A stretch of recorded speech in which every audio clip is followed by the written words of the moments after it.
మంచిర్యాల జిల్లా దండేపల్లి మండలం Dammanapeta reserve forest లో మళ్లీ పోడు రగడ మొదలైంది. రిజర్వ్ ఫారెస్ట్ భూమిలో గిరిజనులు వేసిన పంటలను అటవీ అధికారులు ధ్వంసం చేశారు. అంతేకాదు ఆదివాసీలు వేసిన గుడిసెలను సైతం తొలగించారు.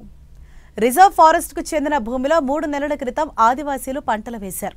మొక్కజొన్న, కంది, పత్తిని సాగు చేస్తున్నారు. దీంతో అధికారులు వాటిని ధ్వంసం చేయడానికి నిన్న రాగా వారిని ఆదివాసీలు అడ్డుకున్నారు. అధికారులతో వాగ్వాదానికి దిగారు. దీంతో వారిపై కారంపొడి చల్లారు. నిన్నటి ఘటనతో ఇవాళ ఉదయమే అటవీ అధికారులు, పోలీసులు భారీగా అక్కడికి వచ్చారు. ఆదివాసీలు వేసిన పంటలను జేసీబీలతో ధ్వంసం చేశారు. ఆక్రమణలను కూల్చివేశారు. దీంతో వారిని అడ్డుకునేందుకు ప్రయత్నించారు. అధికారులతో ఆదివాసీలు వాగ్వాదానికి దిగారు. దీంతో అక్కడ కాసేపు ఉద్రిక్త పరిస్థితులు ఏర్పడ్డాయి. అనంతరం రిజర్వ్ ఫారెస్ట్ భూమి చుట్టూ ట్రెంచ్ ఏర్పాటు చేశారు. నిన్న అధికారులపై దాడికి పాల్పడిన 16 మందిని అరెస్ట్ చేశారు. పొలం కడిపోయి గట్టిగా లేరోళ్ళు ఫారెస్టులు దీని మీద పెట్టిర్రు, కారపొడితో జల్లిరని మా మీద గట్టిగా నిందలు వేసి తీసుకుపోతున్నారు సారు. గట్టిగా నిందలేసి ఎందుకు ఇట్లా అరెస్ట్ ఎందుకు తీసుకుపోతున్నారు అని మేము అడుగుతున్నాం.